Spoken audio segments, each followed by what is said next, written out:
இதே இதுல புதிய கூட்டணி உருவாகுது போலயே.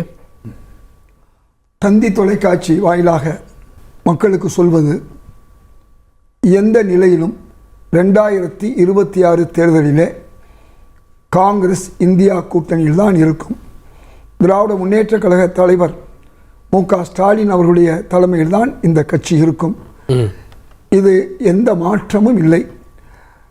நன்றாக உங்களுக்கு தெரியும், பீகார் தேர்தல் முடிவுகள் வந்த நேரத்திலே பாஜக சிலரை கைக்குள் வைத்துக்கொண்டு, ஏன் திமுகவுக்கு ஆதரவாக இருக்கக்கூடிய ஊடகங்கள் மூலமாக கூட இப்படி தாவேகாவுக்கும் காங்கிரஸுக்கும் ஒரு தொடர்பு இருக்கிறது என்று சொல்லி இன்னும் சொல்லப்போனால் பீகார் தேர்தலிலே தேஜஸ்வி யாதவ் எந்த அளவுக்கு தோல்வியை சந்தித்தாரோ அதே அளவுக்கு தோல்வியை காங்கிரஸ் சந்தித்திருக்கும் போது காங்கிரஸ் தோல்வி தேஜஸ்வி யாதவையும் கெடுத்து விட்டார்கள் என்றெல்லாம் சொல்லி காங்கிரஸை எந்த அளவுக்கு இழிவுபடுத்த வேண்டுமோ அன்று பல ஊடகங்கள், நம்ம ஊடகங்களில் பல ஊடகங்களில் காங்கிரஸுக்கு எதிரான ஒரு வேலையை செய்தார்கள்.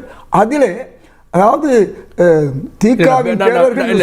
பீகாரை மட்டும் குறிப்பிட பிரவீன் சக்கரவர்த்தி வந்தாரு, விஜயை பார்த்தாரு அப்படின்னு அரசியல் அரங்கத்துல பேசு பொருளா இருக்கு. நம்ம அதை விவாதத்துக்கு எடுக்கல. ஆனா அந்த மறுப்பு வந்திருக்கே, அது உண்மையா அப்படின்னு தான் கேட்கிறேன். நீங்க சொல்லி போட்டு விவாதத்துக்கு எடுக்கலைங்கிறேன். இப்போ நான் சொல்றேன், திரு விஜய் அவர்களை யாரும் சந்திக்கலாம், நான் கூட சந்திக்கலாம், பிரவீன் சக்கரவர்த்தி சந்திக்கலாம். எங்கேயாவது உங்களுக்கு விமான நிலையத்தில் எப்படி திமுக அதிமுக தலைவர்கள் சந்திக்கிறார்களோ எப்படி திமுக சார் அப்படி விஜய் சந்திக்க முடியாது சார். அவர் சார்ட்டர் ஃபிளைட்ல போறாரு, சாதா விமானத்தில் வந்து வெயிட் பண்ணியா போறாரு. நீங்க சொல்றத பார்த்தா விஜய் மக்களும் சந்திக்க முடியாது, தலைவர்களே சந்திக்க முடியாது, மக்கள் இல்ல விமான நிலையத்தில் 2 தலைவர்கள் சொல்றது வேற சார். விமான நிலையத்தில் இருந்து தான் சார் தனி விமானமும் போகுது, அதுக்கு உள்ளதான் சார் போக முடியும் சார். முக்கிய விருந்தினர்கள் வரும்போது அவங்களுக்குன்னு விமான நிலையம் வழியா தனியா அவங்களுக்கு வழி இருக்கு சார். தனி விமானமா இருந்தாலும் போகலாம், அதெல்லாம் ஒரு பக்கம் இருக்கட்டும். நான் சொல்வது ரொம்ப தெளிவா சொல்றது, பல பேர் என்ன பண்றாங்கன்னா காங்கிரஸ் மீது இந்த அளவுக்கு ஒரு வன்மத்தை, அதாவது திமுகவுக்கு ஆதரவாக இருக்கக்கூடிய சில ஊடகங்களில் கூட தொடர்ந்து தேஜஸ்வியை பாராட்டுவது காங்கிரஸையும் ராகுலையும் இழிவுபடுத்துவது என்று ஒரு நிலையை எடுத்தார்கள். அப்ப அதோடு மட்டுமல்லாமல் தாவேகாவோடு காங்கிரஸ் நெருங்குகிறது என்றெல்லாம் ஒரு நிலைப்பாட்டை சொன்னார்கள். எந்த சூழ்நிலையும் இப்ப சொல்றேன், இன்றைய முதல் மந்திரி திராவிட முன்னேற்ற கழகத்துடைய தலைவர் மாண்புமிகு ஸ்டாலின் அவர்களும் திரு ராகுல் காந்தி காங்கிரஸிலே உயர் பொறுப்பில் இருக்கிற வரை எந்த சூழ்நிலையிலும் எந்த கட்சியோடும் கூட்டணி இல்லை. அது தாவேகாவாக இருக்கலாம், வேறு எந்த கட்சியாக இருக்கலாம்.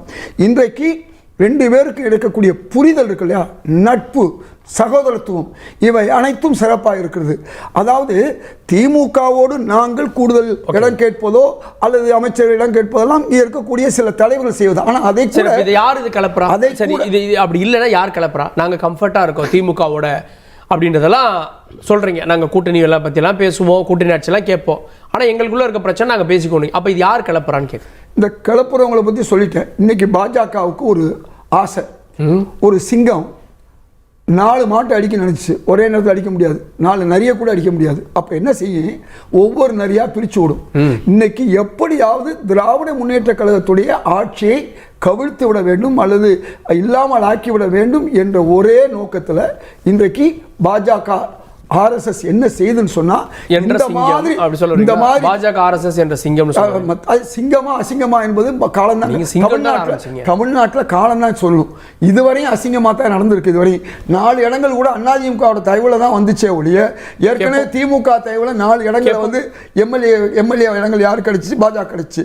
அதனால அது சிங்கமா அசிங்கமா. நான் ஒரு உதாரணம் சொல்றேன். இப்படி இன்னைக்கு ஐக்கியமாக இருக்கக்கூடிய இந்தியா கூட்டணியை எப்படியாவது சரித்து விடலாம் என்ற அடிப்படையில், பிளவுபடுத்தி விடலாம் என்ற அடிப்படையில் சில கட்சிகள், அதற்கு சிலவர் துணை போகிறார்கள். அவர்களுக்கும் நான் சொல்வேன், அவர்கள் திமுக ஆதரவாக உள்ள இருக்கக்கூடிய ஊடகங்களாக இருக்கலாம், நெறியாளர்கள் இருக்கலாம், யாரா இருந்தாலும் சொல்வேன், இந்த கூட்டணி என்பது இன்றைக்கு நிச்சயமான கூட்டணி, லட்சியமான கூட்டணி, இதுல எந்த மாற்றும் கிடையாது. இப்ப சொல்றேன், மீண்டும் சொல்றேன், தாவேகாவோடையோ திரு விஜயோட காங்கிரஸ் இந்த 2026 கூட்டணி இல்லவே இல்லை. முடிச்சிங்க.